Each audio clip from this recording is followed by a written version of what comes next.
예수님께서 예루살렘에 입성하신 첫날에 성전을 청결하신 후에 그 저녁에 아마 성을 이제 다시 나오신 것 같습니다. 성을 나오신 후에 베다니에서 하루를 보내시고 그 다음 이른 아침에 예수님은 다시금 예루살렘 성으로 들어가셨습니다. 성에 들어가셨을 때에 때마침 이른 시간이기 때문에 아마 예수님이 식사를 안 하셨던 것 같아요. 예수님이 몹시 시장하셨습니다. 그래서 무화과 나무를 보고 그 열매를 드시기 위하여 다가가셨습니다. 근데 막상 앞에 가보니까 잎은 무성한데 열매가 없는 거예요. 무화과 나무가. 이 상황 앞에 예수님은 무화과 나무를 향하여 저주를 하셨고 그 저주 때문에 무화과 나무가 바싹 말라버리게 되었습니다. 이 본문은 우리가 고난주간만 되면 늘 읽고 또 묵상하고 또 쉽게 설교를 듣는 본문이기도 합니다.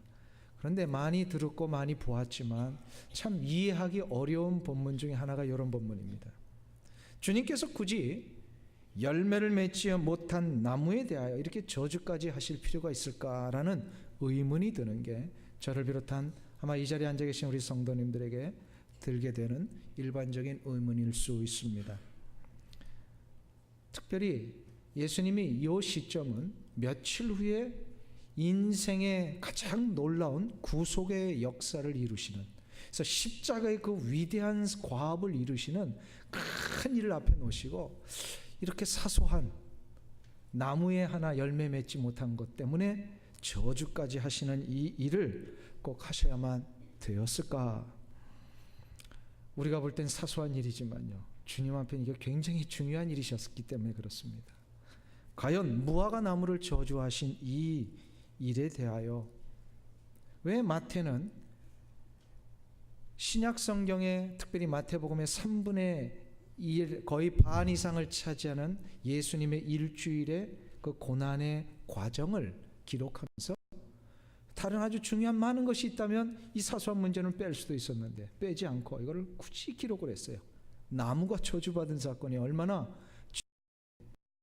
이것을 마태는 마태복음에 기록했던 것일까? 이 모든 의문을 풀기 위해서는 오늘 이 아침에 우리는 세 가지의 질문을 해야만 합니다. 세 가지의 질문을 하며 거기에 대한 답을 하면서 오늘 무화과 나무를 저주하신 예수님의 진정한 의도와 뜻, 그리고 그것을 통해 우리에게 주시는 교훈이 무엇인지를 한번 살펴보기를 원합니다. 첫 번째 질문입니다. 열매 없는 무화과 나무는 과연 무엇을 뜻하는 것인가를 알아야 합니다. 열매 없는 무화과 나무가 과연 무슨 의미, 무슨 뜻인가, 이것을 우리가 먼저 알아야 됩니다. 19절을 우리 함께 보겠습니다. 오늘 본문 21장 19절로 다 같이 합독하겠습니다.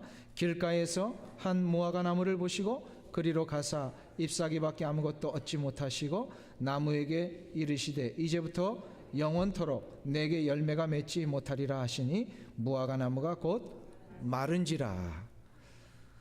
무화과 나무는 1년에 2번 정도 열매를 맺는 특성이 있다고 합니다.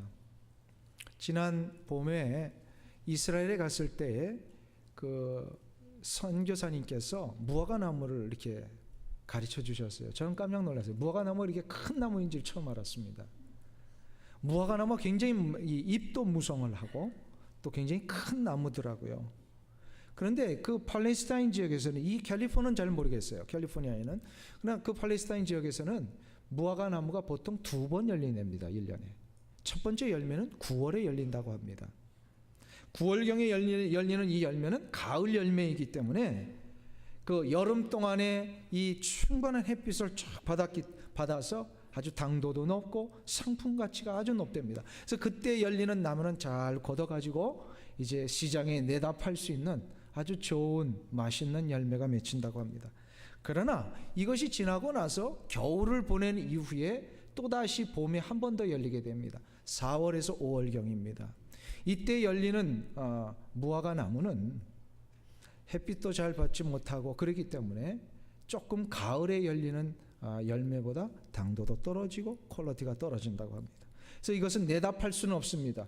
그냥 사람들이 뭐 맛있지는 않지만 요기를 하고 또 그냥 먹을 수 있는 정도의 열매라고 합니다. 예수님께서 지금 예루살렘 성전에 들어가셔가지고 무화과 나무에서 열매를 따먹으려고 하셨을 때의 그 열매는 가을의 열매일까요? 봄의 열매일까요? 예수님이 지금 십자가에 달려 돌아가시는 시점이 6월절입니다. 고난주간입니다. 고난주간은 언제 오죠? 예, 봄에 옵니다. 그러니까 이 시점은 아마 4월 정도에 예수님이 이 일을 이루셨을 것이다라고 우리가 추측해 볼 수 있습니다. 그러니까 잎은 무성한데 실하지 않는 열매, 그거라도 좀 예수님이 시장을 면하기 위하여서, 시장길을 면하기 위해서 따먹으려고 하셨던 요 시점입니다. 그런데 막상 다가가서 보니까 열매가 없었습니다. 잎사귀는 무성한데, 무화과 나무는 잎이 무성해지게 되면 곧 열매를 맺습니다. 꽃이 피기 전에. 그래서 꽃 없는 열매다 해서 무화과 아닙니까? 그러니까 잎이 있으면 무화과 나무는 무조건 열매가 있는 게 당연한 건데, 이 나무는 이상하게도 잎이 있는데도 열매가 없습니다. 열매가 없으니 이 나무는 지금 정상이 아닙니다. 정상이 아닌 이 나무를 향하여 주님이 저주하셨다. 과연 이게 무슨 뜻일까? 이것을 알기 위해서는 바로 그 전날에 있었던 이야기를 우리가 연결해서 보아야 합니다. 그 전날에, 첫째 날에 예루살렘에 들어가셔서 예수님이 뭘 하셨어요? 성전에서 성전을 청결케 하셨습니다.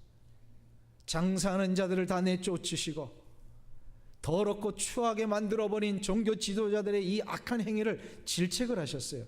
이걸 그 유명한 성전 청결 사건이다, 이렇게 얘기를 합니다. 더러운 죄와 탐욕의 현장으로 바꿔버린 이 성전, 거기에 가장 중심에 선 종교 지도자들과 이스라엘 모든 백성들의 이 죄악과 탐욕에 젖어 있는 이 모습, 이것을 성전 청결하면서 예수님이 지금 경고하신 거예요. 너희들 이 문제 앞에 심판받는다는 거예요. 심판받는다. 거룩하신 하나님의 전을 이렇게 더럽히는 일은 심판이라는 겁니다. 그리고 나서 그 다음 날에 잎사귀만 있는 무화과 나무를 저주하시고 말라버리게 하셨다. 지금 이 두 사건은 연결이 되는 거예요. 다시 말해서 성전을 섬기는 종교 지도자들과 이스라엘 백성들의 모습이 잎사귀만 무성하고 열매가 없는 지금 무화과 나무와 똑같다라는 거예요. 저들을 성전 청결하고 경고하신 후에 무화과 나무의 저주를 통하여 돌이키지 아니하면 이런 심판이 있게 된다는 것을 가르쳐 주시는 겁니다. 잎사귀만 무성한 사람들, 잎사귀만 무성한 종교 지도자들, 몸은 여전히 성전에 와 있지만 그 마음은 세상의 탐욕과 이기심 가운데 물들어 버려서 거룩하고 성결한 하나님의 일을 감당하지도 못하면서 남들을 다 낭떠러지로 밀어버리고 많은 이 모든 악한 모습들, 이게 지금 잎만 무성하고 열매가 없는 모습이라는 겁니다. 예수님이 이거 지금 경고하신 거예요. 무화과 나무의 열매가 없는 것, 이스라엘 백성들의 지금 신앙의 열매, 생명의 열매가 없다라는 것을 지금 가르쳐주고 계십니다. 그런데 더 심각한 것은 그 열매 없는 무화과 나무가 마르게 된 것처럼 이스라엘 백성들이 그 열매 없는 모습 때문에 하나님 앞에 심판을 당하게 된다는 것. 이거 이해하지 못하면 예수님이 무화과 나무를 저주하신 이 사건을 사람들은 괜히 꼬투리를 잡는, 트집을 잡는 그런 본문으로 해석을 합니다. 아니, 예수님이 어떻게 그렇게 거룩하시고 큰일 하시는 분이 이런 사소한 문제 가지고 저주까지 하실 수 있는가? 이렇게 해석을 한단 말이에요. 그렇게 해석을 했던 많은 사람들 가운데 대표적인 사람이 버틀란트 러셀입니다. 러셀을 한번 들어보셨죠? 영국의 유명한 그 철학가입니다. 이분이 얼마나 악한 사람인지 자기가 책을 썼는데, 나는 왜 기독교인이 아닌가? 내가 기독교인이 아니어야 할 이유를 쓴 책이 바로 그 책이에요. 근데 이 책에서 자기가 기독교인이 아닐 수밖에 없는 여러 가지 많은 이유를 댔는데 그 이유 중에 대표적인 이유가 바로 이 본문이라는 거예요. 이 무화과 나무를 저주한 본문. 예수님 같으신 분이 어떻게 죄 없는 무화과 나무를 이렇게 저주하실 수 있느냐, 이런 비이성적인 행동을 하는 이런 예수님 나는 못 믿겠다, 그런 거예요. 지금 버틀란트 러셀이 세상에는요, 예수를 안 믿으려는 사람은 어떤 것이든지 다 이유를 만들어냅니다. 그렇잖아요. 뭔가 이렇게 트집을 잡으려고 하는 사람 보세요. 어떤 거든지 이유를 만들어내요. 버틀란트 러셀은 예수를 안 믿기 위해서는요, 어떤 이유든지 다 만들어냈던 사람이에요. 그런데 한마디로 버틀란트 러셀은 성경 해석 잘못한 사람이에요. 성경 해석을 잘못했어요. 성경의 해석의 ABC를 모르는 거예요. 지금 저 본문만 보니까 이게 문제가 있는 거예요. 그런데 그 앞에와 그 뒤에와 예수님의 일주일의 고난주간에 행하셔야 될 그 모든 일들 전체 속에서 보니까 무화과 나무 저주는 이스라엘 백성들 저주에 대한 경고였어요. 망하게 된다는 거예요. 이대로 가면. 예수님께서 지금 이스라엘 백성들을 또 종교 지도자들을 질책하신 가장 핵심이 뭐예요? 열매가 없다는 거예요. 열매. 무슨 열매일까요? 이게 생명의 열매입니다. 누가복음 13장 6절에서 9절에 보면 예수님이 무화과 나무에 대한 비유를 이미 3년 전에 하신 적이 있어요. 공생의 초기에. 누가복음 13장 6절부터 9절에 보면 주님이 이미 열매 맺지 못하는 무화과 나무를 이스라엘에 비유하셔서 말씀하셨어요. 그래서 열매 맺지 못하면 찍어내어 버리겠다, 아주 경고의 메시지를 하셨어요. 그러시고 나서 3년 후에 십자가에 달려 돌아가시기 3일 전에, 그러니까 둘째 날이죠. 3일 전에, 그러니까 일주일의 둘째 날, 3일 전에 예수님이 이거를 직접 실제의 사건으로 보여주신 거예요. 보여주신 거예요. 무화과 나무를 마르게 하심으로 이런 심판이 실제로 온다는 거예요. 이 심판이 이스라엘 백성들에게 실제로 언제 왔습니까? 이 심판이 AD 70년에 왔잖아요. 로마의 디도 장군에 의하여서요, 로마 이 정예 부대가 이스라엘을 딱 정복을 하는데 제일 먼저 한 게 뭐냐? 예루살렘 성전을 다 파괴시켜버렸어요. 돌 위에 돌 하나도 남지 않게 다 만드셨어요. 지금도 가보면 그 성벽들이 남아있잖아요. 그 큰 돌 하나가 1톤이 넘는데요. 그 1세기에 그 무거운 돌들을 어떻게 다 무너뜨렸는지 모르겠어요. 다 무너졌어요. 준엄한 심판이 왔어요. 그러나 그 심판은 맛보기 심판입니다. 앞으로 진짜 심판이 옵니까 안 옵니까? 언제 와요? 주님께서 재림하실 때 와봐요. 이 심판이 임하기 전에 어떻게 하라는 거예요? 열매 맺으라는 거예요. 그 열매를 보면 그 사람을 안다 그랬어요.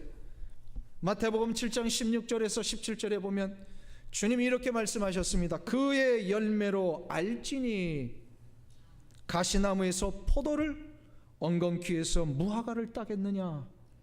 이와 같이 좋은 나무마다 열매를 맺나니 좋은 나무가 나쁜 열매를 맺을 수 없고 못된 나무가 아름다운 열매를 맺을 수 없느니라.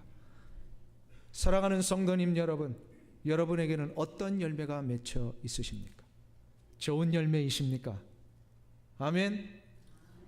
자신이 없으십니까? 무슨 열매인지 그 열매로 그 사람을 안다 그랬어요. 이건 누구의 말씀이에요? 예수님이 그렇게 말씀하셨어요. 왜요? 우리는 그 사람의 내면을 모르니까 그 열매로 안다 그랬어요. 그래서 그 열매를 보면 그 사람을 안다. 사람들은 자꾸 꽃에 관심을 쏟고 잎사귀에 관심을 쏟습니다. 열매를 맺으려 하기보다는 꽃을 피우려고 합니다. 내 꽃은 얼마가요? 열흘을 가지 못합니다. 중요한 것은 열매입니다. 왜요? 열매는 생명을 일으키잖아요. 그걸 먹는 자마다 생명을 얻잖아요. 그렇기 때문에 열매가 중요한 거예요. 꽃보다 중요한 것 뭐라고요? 어떤 분이 그러더라고요. 꽃보다 뭐가 좋다고요? 당신 드라마에 나오는 제목이에요. 근데 꽃보다 중요한 것은 열매입니다. 열매예요. 아무리 잎사귀가 무성해도 소용없어요. 아무리 꽃이 화려해도 소용없어요. 열매가 없으면 그건 다 소용없는 거예요. 그러나 열매만 있으면 꽃과 잎사귀는 더 의미가 있습니다. 그러나 꽃이 없으면 아무 의미가 없는 거예요. 그래서 지금 주님이 지금 말씀하시는 거예요. 우리의 삶에 이 생명의 열매를 맺지 않으면 안 된다라는 거예요. 안 된다는 거예요. 지금 무화과 나무를 저주하신 것은 그걸 지금 가르쳐 주시는 겁니다. 그러면 이제 첫 번째 질문에 우리가 대답을 이렇게 정리해 보면 좋습니다. 무화과 나무는 누구를 의미한다? 이스라엘 백성들. 그리고 무화과 나무가 말라 있는 것, 무화과 나무가 열매가 없는 것은 생명의 열매를 맺지 못하는 겁니다. 말라 있는 것은 심판을 의미합니다. 자, 그러면 두 번째로 이제 열매가 중요하다 그랬는데, 그러면 어떤 열매를 맺혀야 되느냐 이 말입니다. 아까 말씀드렸습니다. 무슨 열매요? 생명의 열매입니다. 생명의 열매. 생명의 열매가 뭘까요? 생명의 열매.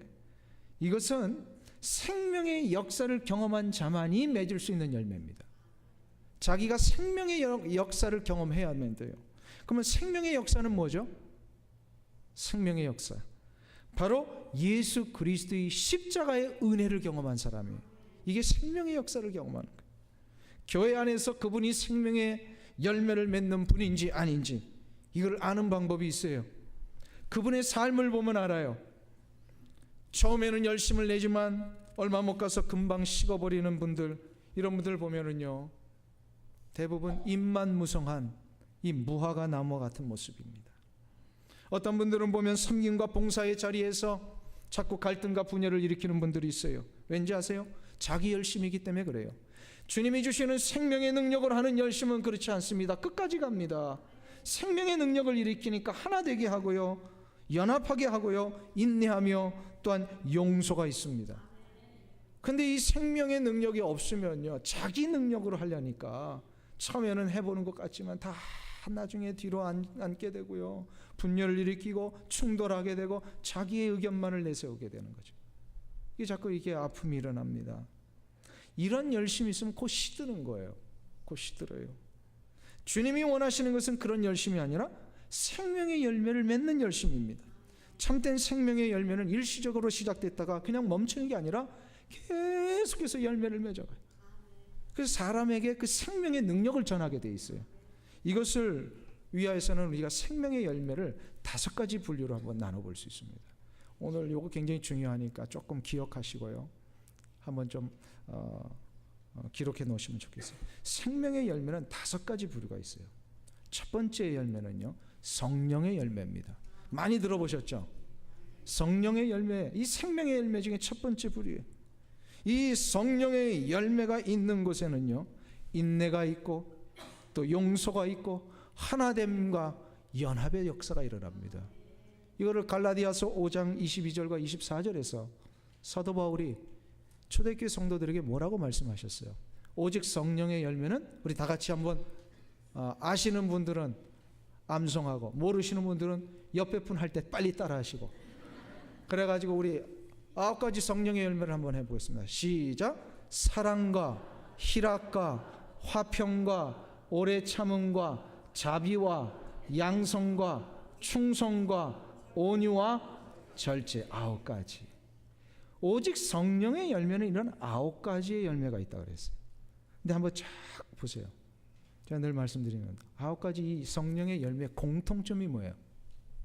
공통점. 우리의 사람에게 나타나는 인격적인 모습입니다. 인격이에요. 그러니까 성령의 열매를 맺는 사람, 그 사람이 진짜 생명의 열매를 맺어 성령의 열매의 이 9가지를 맺는다면 그 사람의 인격은 달라지게 되어 있습니다.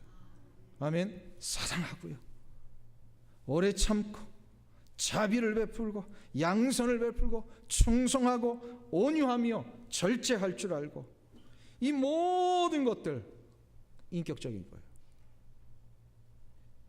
그러니까 이 성령의 열매를 맺는 분들은요, 예수 처음 믿었을 때와 지금 믿었을 때가 그 인격이 달라집니다. 달라지게 돼 있어요. 근데 많은 분들이 그런 문제가 일어나고 어떤 인격적인 부분에 대하여 이렇게 조언을 해줄 때 어떤 분이 이래요. 그냥 내버려 두세요. 이대로 그냥 살게. 이런 분들이 있어요. 내 성격은 어떻게 고치겠느냐고 이런 분들이 있어요. 아니에요. 그거는 예수 그리스도를 믿는 사람들의 자세가 아니에요. 진짜 예수 그리스도 안에서 생명의 능력을 얻었다면 사랑이 나오게 돼 있고 희락이 있고 오래 참음이 있고 화평을 이루게 돼 있고 자꾸 성령의 역사를 가지고 나의 인격이 변화되어야 돼요. 이 열매를 맺을 수 있어야 돼요. 두 번째 열매가 있습니다. 성령의 열매 다음에 두 번째, 그것은 바로 빛의 열매입니다. 에베소서 5장 8절에서 9절에 보면 사도 바울이 에베소 교회 성도들에게 이런 말씀을 하셨어요. 너희가 전에는 어둠이더니 이제는 주 안에서 빛이라. 빛의 자녀들처럼 행하라. 빛의 열매는 모든 착함과 의로움과 진실함에 있느니라. 전에는 우리가 예수 믿기 전에는 누구의 자녀였다고요? 어둠의 자녀, 마귀의 자녀. 그러나 예수 믿고 나서는 하나님의 자녀가 됐습니다. 이거를 다른 말로 빛의 자녀가 된 것이다. 왜? 우리 주님은 빛이시니까 빛의 자녀가 됐어요. 근데 빛의 자녀가 되었다면 빛의 자녀들처럼 행해야 되는데 빛의 자녀처럼 행하는 게 열매라는 거예요. 빛의 열매입니다. 빛의 열매가 무엇이냐면 착함과 의로움과 진실합니다. 그러니까 빛의 열매를 맺는 사람들은요, 그 사람의 삶을 보면 참 착하고 선해요. 진실해요. 의로운 일에 늘 서요. 이게 바로 빛의 열매다. 이게 두 번째. 그러면 세 번째 열매가 있어요. 그게 바로 의의 열매입니다. 의의 열매는 과연 무엇일까? 야고보서 3장 19절에서 의의 열매에 대해서 이렇게 얘기를 합니다. 야고보서 3장 19절 보면 화평케 하는 자들은 화평으로 심어 의의 열매를 거두느니라. 화평케 하는 자들은 화평으로 심어 의의 열매를 거둔다. 그러니까 의의 열매는요, 화평케 하는 겁니다. 화평케 하는 것. 그 사람이 의의 열매가 있는지, 하나님의 진짜 자녀로서 생명의 열매를 맺는지를 보면 의의 열매를 보라. 의의 열매는 뭐예요? 그가 과연 공동체 안에서 화평케 하는 역할을 하는지, 하나됨의 역사를 위하여 나아가는지, 공동체를 하나되게 하고 평화를 이루고 아픔과 어려움을 보면 저들을 도와주고, 앉아있는 자들을 보면 일으켜주고, 뒤쳐져 있는 자들은 뒤에 밀어주고, 앞서갈 때 끌어주고, 그래가지고 모두가 다 하나 되어 한 공동체를 이뤄 연합되어 나아갈 수 있도록 하는 것. 이게 바로 의의 열매를 맺는 자의 모습인데, 이게 바로 화평케 하는 자. 화평케 하는 자를 그래서 우리 영어로 뭐라 그래요? 피스메이커. 피스메이커잖아요. 화평을 이루는 자. 이게 세 번째 열매예요. 네 번째 열매가 있어요. 회개에 합당한 열매입니다. 회개에 합당한 열매. 누가복음 3장 8절에서 주님이 우리에게 이렇게 말씀하셨습니다. 회개에 합당한 열매를 맺고 속으로 아브라함이 우리의 조상이라 말하지 말라. 내가 너희에게 이르노니 하나님이 능히 이 돌들로도 아브라함의 자손이 되게 하시리라. 이게 지금 서기관과 바리새인과 종교 지도자들에게 주신 지적이셨어요. 무슨 얘기냐면 자기들 스스로 아브라함 자손이라고 하면서도 회개의 열매가 없는 거예요. 회개의 열매를 맺지도 못하면서 나는 아브라함 자손이라 그러지 말라는 거예요. 이건 다른 말로 회개의 열매를 맺는 사람은 분명히 하나님의 자녀일 수밖에 없다라는 거죠. 아멘. 하나님의 자녀들은요, 회개의 열매를 맺게 돼 있어요. 회개의 열매가 뭘까요? 회개의 열매란 똑같은 죄를 다시 반복하지 않는 걸 말합니다. 말로만 회개하고 여전히 옛날 죄로 다시 돌아오는 걸 말하는 게 아니에요. 이런 자들은 회개의 열매가 없습니다. 뻔히 죄인 줄 안다면 그 죄에 대하여 단호히 끊어내는 결단이 있는 자, 이게 바로 회개의 열매를 맺는 자입니다. 그런 문제만 일어나면 늘 넘어지는 분들이 있어요. 그러면 나 연약하기 때문에 또 넘어져. 이게 아니란 말이에요. 그러지 말고 좀 단호하게 끊어내고 넘어지지 말고 타협하지 말고 유혹이 올 때 과감하게 잘라내야 돼. 목사님, 나도 모르게 내 발이 카지노로 가고 있어요. 그러면 안 된단 말이에요.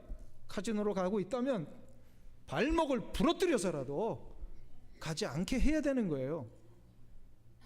회개의 열매라고 하는 것은 다시는 회개할 거리를 짓지 않도록 결단하는 걸 얘기해요. 이게 생명의 능력이 나타나는 거죠. 생명의 능력. 그럼 마지막 5번째 열매가 있어요. 입술의 열매입니다. 히브리서 13장 15절에 보면 이렇게 말씀하고 있습니다. 우리는 예수로 말미암아 항상 찬송의 제사를 하나님께 드리자. 이는 그 이름을 증언하는 입술의 열매니라. 아멘. 그러니까 입술의 열매는 뭐라고요? 우리의 입술을 가지고 거룩하신 하나님을 찬송하는 것. 이게 바로 입술의 열매입니다. 우리 1부 때도 물어봤는데 2부 때도 물어봐야지. 우리 할렐루야 찬양대. 아까 입술의 열매가 뭐라 그랬어요? 우리의 입술을 가지고 누구를 찬송하는 거예요? 거룩하신 하나님. 오늘 여러분들 입술의 열매를 맺으셨어요? 못 맺으셨어요? 자신이 없어요. 네? 오늘 여러분들이 입술의 열매를 맺으셨어요? 못 맺으셨어요? 여러분의 영혼 속에 진정으로 거룩하신 하나님을 찬양했다면 입술의 열매를 맺은 겁니다. 아멘.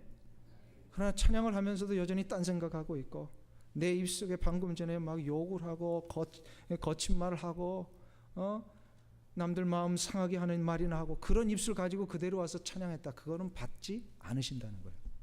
그러니까 똑같은 입술로 늘 나의 입술이 거룩하고 정결한 말을 담아서 거룩하신 하나님을 찬양하는 일에 이 입술이 쓰임받을 때 이게 바로 입술의 열매입니다.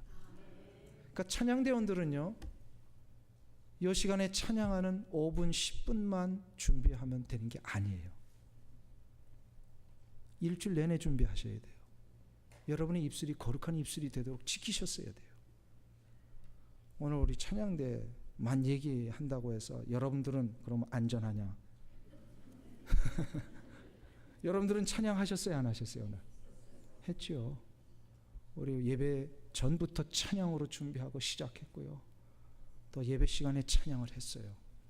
그 입술의 찬양이 정말로 여러분의 삶 가운데 거룩하고 정결한 입술로 보존되었다가 그 입술로 하나님 앞에 찬양을 드리셨습니까?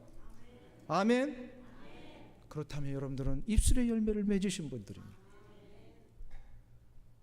거룩한 하나님을 찬양하는 이 입술을 가지고 세상에서 더럽고 추한 것을 담고 마귀가 좋아할 만한 것들을 자꾸 얘기하고 그런 입술 가지고 그대로 와서 찬양한다면 받지 않으신다는 거예요. 입술의 열매를 맺는 자는 생명의 열매를 맺는 자인데 생명의 열매를 맺는 자는 거룩과 정결로 다 나를 지키며 나가는 자입니다. 사랑하는 성도님 여러분, 이 열매가 여러분들 가운데 일어나기를 축원합니다. 다시 정리해 볼까요? 생명의 열매는 5가지입니다. 첫 번째로 무슨 열매? 성령. 두 번째로 무슨 열매? 예, 빛의 열매. 우리가 누가 빛의 자녀가 되었습니까? 빛의 열매. 그리고 세 번째로 의의 열매. 의의 열매는 무슨 열매? 영어로 이때 유식하게 한번 피스메이커. 그리고 네 번째로 회개의 열매. 5번째로 입술의 열매. 보지 말고 이제 우리 보지 말고 외웁시다. 외워야 돼. 하도 이런 게 안 되니까 좀 우리 외워가지고 자꾸 우리가 이대로 좀 살아야 되잖아요. 첫 번째로 성령의 열매, 두 번째로 빛의 열매, 세 번째로 의의 열매, 네 번째로 회개의 열매, 5번째로 입술의 열매. 아멘. 일단 나가면서 악수하실 때 제가 물어볼 거예요. 다 잊어버리니까 안 돼요. 이거 잊어버리면 안 돼요. 이대로 사셔야 되는 거예요. 아멘. 자, 그러면 이제 이 열매가 뭔지를 알았어요. 두 번째 질문에 우리 이제 대답을 했어요. 이제 세 번째 마지막 질문이 있습니다. 이런 열매를 다 맺고 싶죠. 그렇죠? 네, 어떻게 맺느냐 이 말입니다. 이게 더 중요해요. 어떻게 이 열매를 맺을 수 있느냐. 이게 세 번째 질문. 어떻게 해야 이 열매를 맺을 수 있는가? 그것은 바로 질문에 대답이 있어요. 이 열매가 무슨 열매라고 했어요? 아까 다 통틀어서 이거를 한마디로 생명의 열매라고 그랬죠. 생명의 열매. 생명의 열매를 맺기 위해서는요, 생명의 우리의 인생의 뿌리가 다 있어야 됩니다. 생명의 열매를 맺으려면 우리의 영혼이 생명의 근원 대신 하나님에게 우리의 영혼의 뿌리가 내려져야 돼요. 마치 나무가 열매를 맺기 위해서는 그 뿌리가 땅속 깊숙한 곳에 내려져 땅의 수분과 영양을 공급받아 열매를 맺듯이, 우리의 영혼의 뿌리가 생명의 근원 되신 우리 주 예수 그리스도 전능하신 하나님에게로 쫙 다 있어야만, 내려져 있어야만 그 생명의 역사를 얻게 됩니다. 자, 그러면 어떻게 해야 또 우리가 뿌리를 내리는 거예요? 그러면 어떻게 해야? 요거는 우리가 성경을 한번 찾아보기를 원합니다. 요한복음 15장 5절입니다. 요한복음 15장 5절.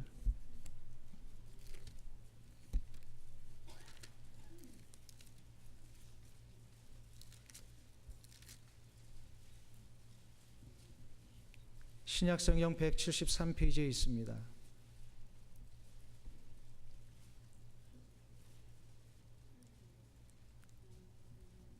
요한복음 15장 5절 다 찾으셨으면 우리 한 목소리로 합독하겠습니다. 나는 포도나무요 너희는 가지니 저가 내 안에 내가 저 안에 있으면 이 사람은 과실을 많이 맺나니 나를 떠나서는 너희가 아무것도 할 수 없으리라. 아멘. 예수님이 지금 비유로 말씀하셨습니다. 예수님은 포도나무라고 그러셨어요. 그리고 너희는 가지다. 그런데 이 아주 중요한 원리를 가지고 말씀하셨어요. 우리가 열매를 맺기 위해서는 어떻게 된다? 우리가 예수님 안에 거하고 예수님이 우리 안에 거하셔야 됩니다. 나는 포도나무여 너희는 가지니 저가 내 안에 내가 저 안에 있으면 이 사람은 무엇을 많이 맺나니? 열매를 많이, 과실을 많이 맺나니. 그렇게 하셨어요. 그러니까 이거구나. 우리가 예수님 안에 거하고 예수님이 우리 안에 거하시면 되는구나. 이게 이제 뿌리를 내리는 거예요. 영양을 공급받을 수 있는 이 방법이 나오고 있어요. 생명의 영양. 자, 그러면 어떻게 하는 것이 내가 예수님 안에 거하고 예수님이 또 나 안에 거하는 거야. 이게 아주 어려운 문제예요. 어떻게 하는 것이? 이거는요, 이 성령의 역사하심으로 이루어지는 신비한 연합을 얘기를 합니다. 근데 이 신비한 연합은 어떻게 이루어지는 거냐? 어떻게 하는 것이 예수님이 내 안에 거하시고 내가 예수님 안에 거하는, 이거를 7절에서 다시 얘기를 해주십니다. 요한복음 15장 7절 말씀 같이 보세요. 한 목소리로 읽겠습니다. 너희가 내 안에 거하고 내 말이 너희 안에 거하면 무엇이든지 원하는 대로 구하라. 그리하면 이루리라. 아멘. 할렐루야. 예수님이 내 안에 거하시는 방법이 뭐라고요? 예수님의 말씀이 내 안에 거하시는 겁니다. 아멘. 말씀이 내 안에 거하실 때 그 말씀은 생명이시기 때문에 그 생명 되신 말씀이 내 안에 나의 인격과 내 육체와 영혼을 사로잡습니다. 그리고 내 인격과 내 영혼과 내 이 육체를 사로잡으신 말씀 앞에 내가 그냥 순종하며 그 이끄시는 대로 따라가기만 하면 그 말씀에 순종하는 자에게 생명의 열매가 맺혀지게 돼요. 맺혀지는 거예요. 그러니까 말씀의 순종이 얼마나 중요한지 또다시 가득 쳐주는 거예요. 이것이 되는 자에게는 놀라운 생명의 축복이 일어나게 될 줄로 믿습니다. 그 생명의 축복 중에 가장 먼저 나타나는 게 영적 분별력이 나타나요. 이것이 옳은 것이고 저것은 잘못된 거구나. 이것은 주님이 원하시는 것이고 이거는 나의 욕심이구나. 이런 영적 분별력이 막 일어난다는 거예요. 그리고 내가 주님의 뜻대로 하지 않을 때 자꾸 깨달음을 주시다. 내가 잘못된 길을 갔구나. 주님이 나를 이렇게 깨닫게 해주시는구나. 이런 영적 분별력이 일어나는 거예요. 제가 한번 소개한 적이 있습니다만 우리 한국 초대교회 역사에 유명한 일화가 하나 있습니다. 아주 유명한 깡패 출신으로서 하나님의 은혜를 받아서 유명한 부흥사가 되신 김익두 목사님 아시죠? 김익두 목사님. 김익두 목사님 굉장히 전국 방방곡곡을 다니면서 전도를 많이 하셨는데 어느 한 마을에 농촌 마을에 전도를 갔는데 농번기라 이 모내기를 하고 있다가 점심 때 이제 밥을 먹고 있는 그 모여 있는 사람들에게 전도를 하기 위해서 찾아가셨어요. 찾아갔는데 전도를 막상 하려니까 거기에 있는 한 젊은이가 아주 당돌하게 우리 마을에서는 절대로 전도 못합니다, 이렇게 얘기를 하는 거예요. 그래서 이유를 물어봤더니 이 젊은이가 바로 며칠 전에 우리 마을이 그렇게 소중히 여기는 큰 바위와 선앙당 나무가 있는데 하늘에서 벼락이 내려가지고 바위가 깨지고 나무가 다 불타버린 거예요. 아니 하나님이 살아계시다면 이 죄 없는 바위와 나무를 왜 이렇게 불태우고 깨뜨리셨느냐고. 도저히 우리는 예수 못 믿는다고 이러면서 안강하게 거부를 했어요. 이 일 앞에 김익두 목사님이 잠시 기도를 했답니다. 하나님, 이 상황 앞에 이 문제를 어떻게 대처하면 좋겠습니까? 지혜 주세요. 하나님이 지혜를 주셨어요. 그래가지고 이 젊은이에게 물어봤습니다. 젊은이, 자네 학교 다녀보았는가? 국민학교는 다녔어요. 예, 다녔습니다. 다시 묻습니다. 국민학교에 다닐 때 교실 맨 앞에 선생님이 탁자 위에 서셔가지고 손에 뭘 들고 계시던가? 옛날에 선생님들 뭘 들고 있었어요? 예, 몽둥이 하나씩 다 들고 있었어요. 무서웠어요, 옛날에 선생님들. 그렇죠, 오이근 집사님. 선생님들 굉장히 무서웠어요, 옛날에는. 그래서 이 젊은이에게 또 물어봤어요.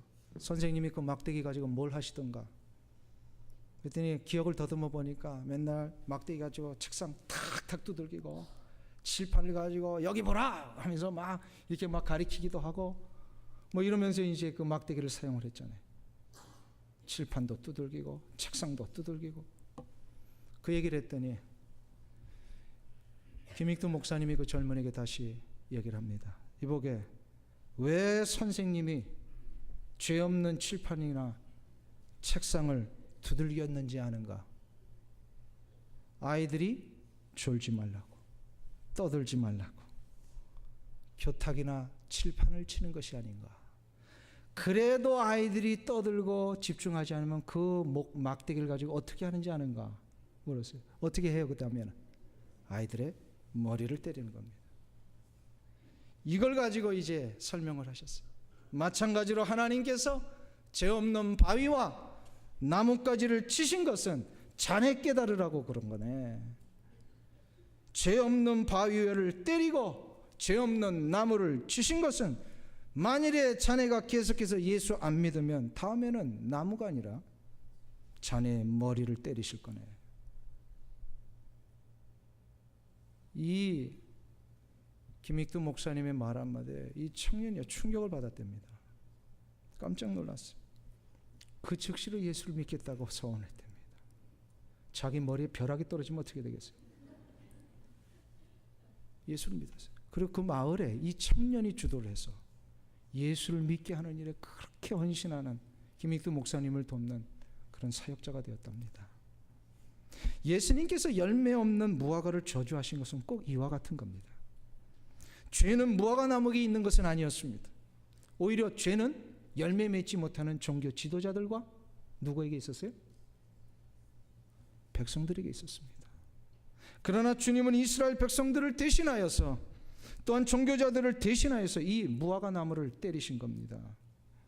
왜요? 깨달으라고. 누구? 옆에 있는 종교 지도자들, 이스라엘 백성들 깨달으라고. 열매 없는 무화과 나무가 저주받는 이 모습처럼 열매 없으면 저렇게 돼버리는구나, 이거 깨달으라고. 예수님께서 누군가를 깨닫게 하시기 위하여 옆에 있는 무화과 나무를 때리실 경우가 있습니다. 요거를 잘 분별할 줄 알아야 돼요. 주님께서 내 삶에 무엇인가를 깨닫게 해주시려고요, 내 주변에 있는 나와 관계된 무화과 나무를 때리실 때가 있어요. 요때 이거를 분별력 가지고 잘 파악하셔야 돼요. 나를 깨우치시기 위해서 매맞는 무화과 나무가 많이 있다는 거, 이거 아는 자는 가능성이 있어요. 회복할 수 있어요. 그러나 아무리 무화과 나무가 깨어지고 매맞고 있어도 전혀 깨닫지 못한다면 이제는 우리의 머리를 때리신단 말이에요. 그러기 전에 깨달아야 돼요. 분별력을 가져야 돼요. 그래서 성령에 민감해야 돼요. 나에게 주변의 회초리를 가지고 다가오실 때 빨리 잘못했다 그래야 돼요. 애들 중에요, 화초리만 들었다면 살살살 비는 애들이 있어요. 근데 어떤 애들은요, 매 맞으면서도 안 비는 애들이 있어요. 얼마나 이게 힘든 일이에요. 회초리 들 때 다른 무화과 나무 하나님이 때리실 때 빨리 돌아오는 게 지혜예요. 그래서 하나님 앞에 내가 어떤 열매를 맺어야 할지, 그래서 빨리빨리 말씀 안에 내가 순종하고 나의 영혼의 뿌리를 거룩하신 하나님의 그 놀라운 생명의 역사 앞에 내리고 시작을 할 때에 우리는 다시금 열매 맺는 인생이 될 줄로 믿습니다. 이 은혜가 여러분들 가운데 일어나시길 축원합니다. 사랑하시는 성도님 여러분, 한 분도 이 귀한 열매 맺는 일에 소외되는 분 없이 날마다 열매 맺어 주님을 기쁘시게 하는 일에 쓰임 받으시기를 축원합니다.